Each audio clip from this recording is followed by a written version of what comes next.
நண்பர்கள், தோழர்கள், நலம் விரும்பிகள் மற்றும் உலகெங்கும் உள்ள தமிழ் உள்ளங்களுக்கு உங்களுடைய வெல்னஸ் குருஜியுடைய அன்பான வணக்கங்கள்.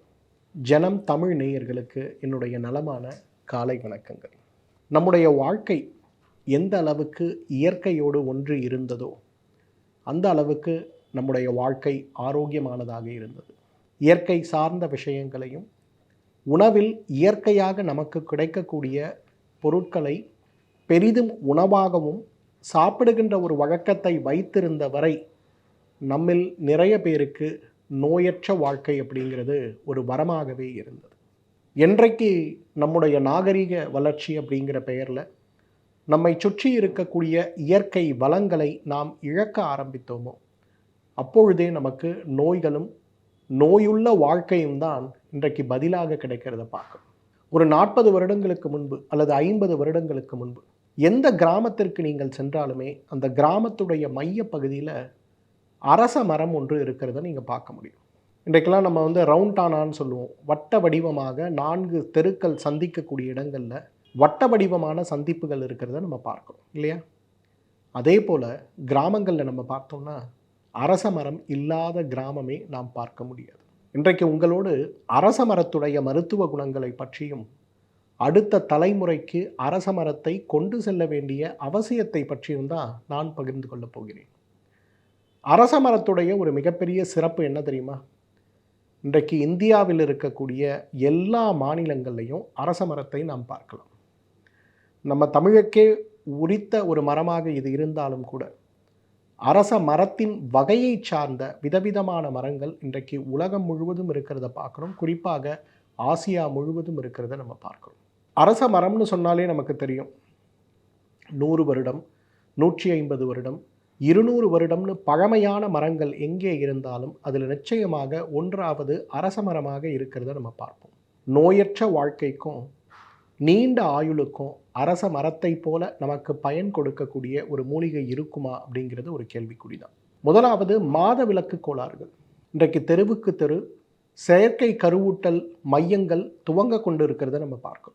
முதல் குழந்தை பிறப்பதில் பிரச்சனை, 2வது குழந்தைக்கு பிரச்சனைன்னு நிறைய பெண்கள் இன்றைக்கு குழந்தையின்மை சிகிச்சைக்காக இந்த கருவூட்டல் மையங்களில் காத்து கிடக்கிறதையும் பார்க்குறோம். 60-70 வருடங்களுக்கு முன்பு ஒரு கிராமத்தில் 1000-2000 பேர் இருக்கக்கூடிய கிராமத்தில் ஒரு தம்பதிக்கு குழந்தையின்மை அப்படிங்கிற ஒரு சிரமம் இருந்ததே தவிர இன்றைக்கெல்லாம் 100 குடும்பங்கள் இருக்கக்கூடிய ஒரு அப்பார்ட்மெண்ட்டில் பார்த்தோம்னா குறைந்தது 20 பேராவது இந்த சிரமத்தில் அவதிப்படுவதை நம்ம பார்க்கிறோம். ஒரு கிராமத்தில் நம்ம இருக்கோம்னா ஒரு பெண் குழந்தைக்கு மாதவிலக்கு சரியாக வரலை அப்படின்னும் போது உடனடியாக அவர்கள் செய்யக்கூடிய விஷயம் என்ன தெரியுமா? அரச மரத்துடைய மரப்பட்டையை எடுத்து பால் கஷாயம் மாறி வச்சு ஒரு மாதத்துக்கு கொடுப்பாங்க.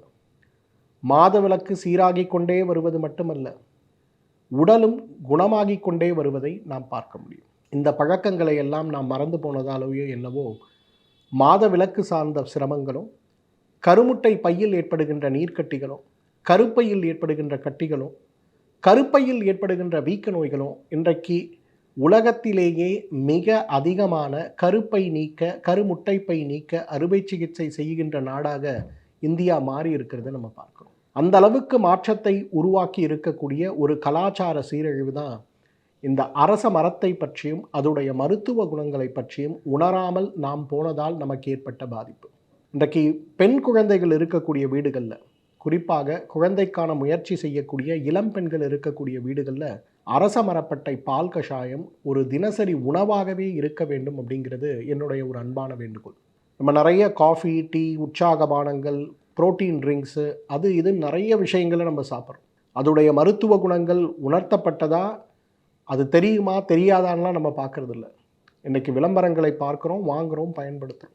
இந்த பழக்கங்களை எல்லாம் தவிர்த்து 100 மில்லி பால், 200 மில்லி தண்ணீர், அதில் ஒரு தேக்கரண்டி அரச மரப்பட்டை சூரணத்தை இட்டு நன்றாக கொதிக்க வைத்து பால் அளவு சுண்ட வைக்கப்பட்டு வடிகட்டி எடுக்கக்கூடிய அரச மரப்பட்டை பால் கஷாயத்தை காலை ஒரு வேளை உணவுக்கு முன்பு அல்லது காலை ஒரு வேளை உணவுக்கு முன்பு மற்றும் இரவு உணவுக்கு பின்பு அப்படிங்கிற மாதிரி தொடர்ந்து ஒரு மண்டலம் சாப்பிட்டு பாருங்களேன். மாதவிலக்கில் ஏற்படுகின்ற கோளாறுகள், அதீத உதிரப்போக்கு சார்ந்த சிரமங்கள், மாதவிலக்கு ஏற்படும் போது ஏற்படுகின்ற வயிற்று வலி சார்ந்த சிரமங்கள் அனைத்துமே படிப்படியாக குறைந்து கொண்டே வருவதை பார்க்க முடியும். இன்றைக்கு பெண்களுக்கு இயற்கை கொடுத்திருக்கின்ற மிகப்பெரிய அருமருந்து எதுன்னு பார்த்தீங்கன்னா நிச்சயமாக இந்த அரச மரத்தை நம்ம சொல்லலாம். இதய நோய்கள் அப்படிங்கிறது நம் சமூகத்தில் மிகப்பெரிய அளவில் பெருகிவிட்டதை நம்ம பார்க்கிறோம். இன்றைக்கு இதய நோய் 40 வயதில் மாரடைப்பால் மரணம், 32 வயதில் மாரடைப்பு ஏற்பட்டு விட்டது, 20 வயது இளைஞருக்கு மாரடைப்புன்னு நிறைய பத்திரிகைகளில் நம்ம படிக்கிறோம். 30 வயது இருக்கக்கூடிய இளைஞர் பேருந்து ஓட்டி கொண்டிருக்கும் போதே மாரடைப்பால் காலமானார் அப்படிங்கிறத பார்க்குறோம். காரணம், இதய நோயை பற்றிய விழிப்புணர்வும் இதய நோய் சார்ந்த விஷயங்களில் நம்முடைய கவனமின்மையும் ஒரு காரணமாக இருக்கிறது. கோவிட் பெருந்தொற்றுக்கு பிறகு உடற்பயிற்சி, வாழ்வியல் முறை, உணவு முறைகளில் நம்ம நிறைய மாற்றங்களை கொண்டு வந்திருந்தாலும் கூட இன்றைக்கு ஆரோக்கியம் சார்ந்த விஷயங்களில் இன்னும் நமக்கு விழிப்புணர்வு தேவை.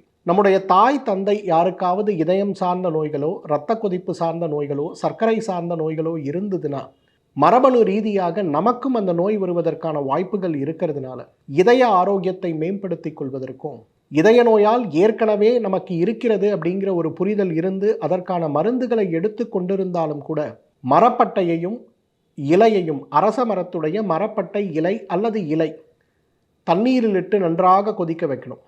ஒரு 10 இலைகளை எடுத்துங்க, அதை சிறு சிறு துண்டுகளாக நறுக்குங்க. 300 மில்லி தண்ணீரில் அந்த இலையை போட்டு நன்றாக கொதிக்க வைத்து 100 மில்லியாக குறைங்க.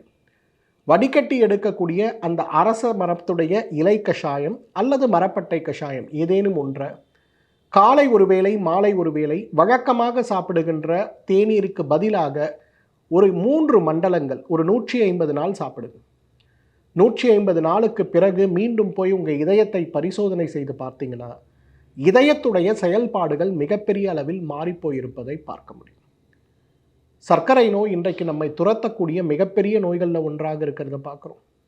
மருந்துகள் சாப்பிட்றோம், உடற்பயிற்சி செய்கிறோம், தியானம் செய்கிறோம், இன்சுலின் ஊசி போடுறோம். எந்த வகையில் நாம் மருந்துகள் மாத்திரைகள் சாப்பிட்டாலும் கூட கட்டுப்படாத சர்க்கரை நோய் அப்படிங்கிறது இன்றைக்கு நிறைய பேருடைய கவலையாக இருக்கிறத பார்க்குறோம். சர்க்கரை நோயினால் ஏற்படுகின்ற நரம்பு பாதிப்புகள், கண் நோய்கள், இதய நோய்கள், சிறுநீரக பாதிப்புகள்னு நம்மை அதுவும் பயமுறுத்துவதை பார்க்கிறோம். சர்க்கரை நோயை மட்டுமல்ல, சர்க்கரை நோயினால் ஏற்படுகின்ற பக்க விளைவுகளையும் நாம் மாற்ற வேண்டும் அப்படின்னு வரும்போது, கட்டுப்படாத சர்க்கரை நோயையும் கட்டுப்படுத்த வேண்டும் அப்படிங்கிறது வரும்போது அரச மரத்து இலை சூரணம் அதற்கு ஒரு மிகச்சிறந்த மருந்து. இன்றைக்கு இன்சுலின் அதிகமாக 20 யூனிட் 40 யூனிட் வரை போட்டு கூட குறையாத சர்க்கரை நோய் இன்றைக்கு அரச மரத்துடைய இலை சூரணத்தை சூரணமாகவோ அல்லது கஷாயமாகவோ சாப்பிடுகின்ற ஒரு வழக்கத்தை வைக்கும்போது மிகப்பெரிய அளவில் மாறுதல் அடைந்து விடுவதை நம்ம பார்க்க முடியும். யாருக்கெல்லாம் இன்றைக்கு கட்டுப்படாத சர்க்கரை நோய் இருக்கிறதோ அவங்கெல்லாம் 2 விஷயம் செய்யலாம். ஒன்று, அரச மரத்து இலைகளை நமக்கு வீடு பக்கத்தில் மரம் இருக்கணும்னா நம்மளே போய் அதை கலெக்ட் பண்ணி நிழலில் நன்றாக ஊற வைத்து மிக்சரில் போட்டு மைய அரைத்து துணியிட்டு சலித்து எடுக்கக்கூடிய அந்த சாஃப்ட் சூரணம் இருக்கு இல்லையா, அந்த சூரணத்தை ஒரு தேக்கரண்டி அளவு எடுத்து வெந்நீரில் கலந்து காலை ஒரு வேளை உணவுக்கு முன்பு, மதியம் ஒரு வேளை உணவுக்கு முன்பு, இரவு ஒரு வேளை உணவுக்கு முன்புங்கிற மாதிரி ஒரு மண்டலம் 48 நாட்கள் நம்ம சாப்பிட்டாலே சர்க்கரை நோயுடைய தன்மை படிப்படியாக குறைந்து கொண்டே வருவதை நாம் பார்க்க முடியும். மலச்சிக்கல் இன்றைக்கு தீராத நோயாக இருக்கிறத பார்க்குறோம். இரவு படுக்கும்போது ஏதேனும் ஒரு வகையான மருந்தை சாப்பிட்டால் மட்டும்தான் எனக்கு காலையில் மலம் கழிகிறது, இல்லை என்றால் 2 நாட்கள் ஆனாலும் கூட எனக்கு மலம் கழிதல் அப்படிங்கிறது இல்லாத ஒரு நிலையில் இருக்கிறதுன்னு சொல்லக்கூடிய எவ்வளோ பேரை நம்ம பார்க்கிறோம். அந்த மலச்சிக்கல் சார்ந்த சிரமத்தை நார்ச்சத்து இருக்கக்கூடிய உணவாக நம்ம உணவு சாப்பிட்டாலும் கூட இந்த மலச்சிக்கல் சார்ந்த சிரமத்தை மாற்றுவதற்கு அரச மரப்பட்டை சூரணம் ஒரு அழகான மருந்துன்னு சொல்லலாம்.